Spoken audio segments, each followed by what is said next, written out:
আমি সোমবার দিন খেজুরি সমস্ত হিন্দু সংগঠন, মন্দির কমিটি, পূজা কমিটির পক্ষ থেকে খেজুরি বন্ধ রাখা হচ্ছে। জাতীয় সড়ক, যেহেতু দীঘায় টুরিস্টরা যায়, জাতীয় সড়ক এই বন্ধের আওতার বাইরে থাকবে, সর্বাত্মক বন্ধ করা হবে। এবং আমি নিজে বন্ধের সমর্থনে জনকা থানা থেকে বিদ্যাপীঠ মিছিলের নেতৃত্ব দিই। আপনারা দেখছেন বাংলা খবর ইউটিউব চ্যানেল।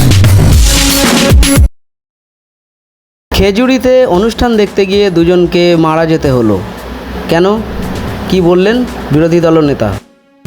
তো হিন্দু বলে মেরে দিয়েছে, এটা তো হিন্দু হত্যা, কমপ্লিটলি একদম হিন্দু হত্যা। এবং সুজিত দাস বয়স 23, ওনার পুত্র, আপনার পুত্র সুধীর পাইক ওনার পিতা। হ্যাঁ, এই দুজনকে মেরেছে। যারা মেরেছে তারা হলো গরিরুল ইসলাম, শেখ আতায়ুর, শেখ শাহ আলম, শেখ মহিদুল, শেখ আরিফ বিল্লাহ, জালাল বেগ এবং শেখ আসমত। এরা নটোরিয়াস ক্রিমিনাল। এদের মধ্যে শেখ যে গরিরুল, তাকে এনআইএ ডেকেও ছিল এর আগে পশ্চিম ভাঙনমারির বোমা বিস্ফোরণ কেসে। কমপ্লিটলি এদেরকে খুন করা হয়েছে, এটা নিয়ে কোনো দ্বিধাদ্বন্দ্ব বিষয় নেই।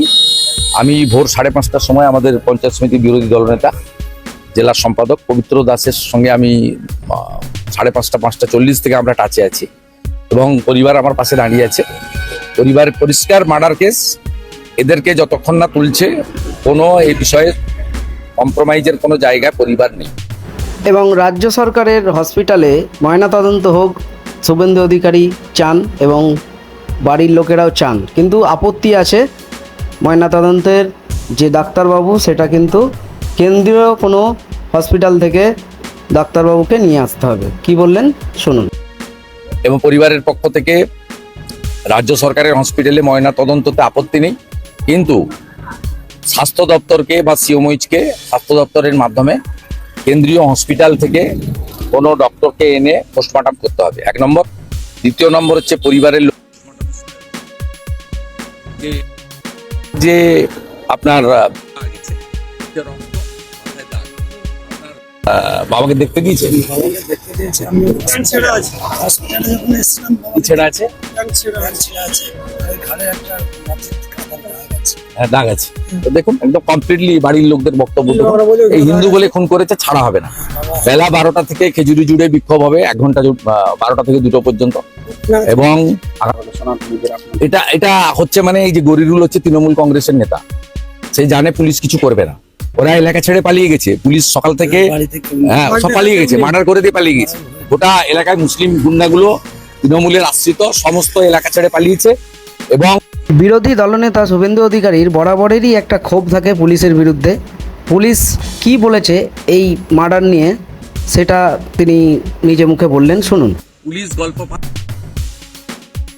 দুজনেরই স্ট্রোক হয়ে গেল, একটা 23 বছরের, একটা পরে যখন বুঝেছে চেহারা করবো, দোষীদের গ্রেপ্তার করব, আপনারা আন্দোলন করবেন না। আন্দোলন তো আমরা করব, পরিবার সাথে থাকবে, হিন্দুরা আন্দোলন করবে। মুর্শিদাবাদে জোড়া খুন করেছিল, আবার খেজুরিতে জোড়া খুন করেছে, ছাড়ার কোনো সিনই নেই, একদম সিন নেই। যা করার তাই করব। আমাদের পুরো টিম মাঠে নামছে, 12টা থেকে খেজুরি জুড়ে বিক্ষোভ হবে। কালকে কাঁথিতে বড় র্যালি আছে, সেই র্যালির নাম কন্যা সুরক্ষা, তার সঙ্গে আমরা হিন্দু সুরক্ষা যাত্রাও করব। এবং আগামী সোমবার খেজুরি জুড়ে সমস্ত হিন্দু সংগঠন, মন্দির কমিটি, ক্লাব কমিটি বন্ধ পালিত হবে 12 ঘন্টার। এবং আমি নিজে জনকা থেকে বিদ্যাপীঠ বন্ধের সমর্থনে মহামিছিলে নেতৃত্ব দেব। ছাড়ার কোনো জায়গা নেই, ধ্বজ নিয়ে আন্দোলন হবে, হিন্দু সুরক্ষা এবং হিন্দু স্বার্থে লড়াই হবে, কোনো কম্প্রোমাইজ নেই। রাত্রে 2:30টার সময় বেছে বেছে হিন্দুদেরকে খুন করবে, আর খুন যারা করেছে দরজা বন্ধ করে দিয়ে পালিয়ে যাবে, আর পুলিশকে দিয়ে গল্প ফাঁদার চেষ্টা হবে, এখানে অন্তত এটা আমরা করতে দেবো না। এটা ক্যানিং ভাঙন নয়, যা খুশি করে নেবেন ডেকে নিয়েছে। তা দক্ষিণ 24 পরগনা নয়, তা পূর্ব মেদিনীপুর। এখানে হিন্দুরা জেতে, হিন্দুরা হারে না। যা করার আমি করবো। আমি পরিবারের সঙ্গে দেখলাম, আপনাদের সঙ্গে আমি আছি, সব পবিত্রর মাধ্যমে যোগাযোগ রাখুন। আমি সোমবার দিন আসছি। আপনারা দেখছেন বাংলা খবর ইউটিউব চ্যানেল।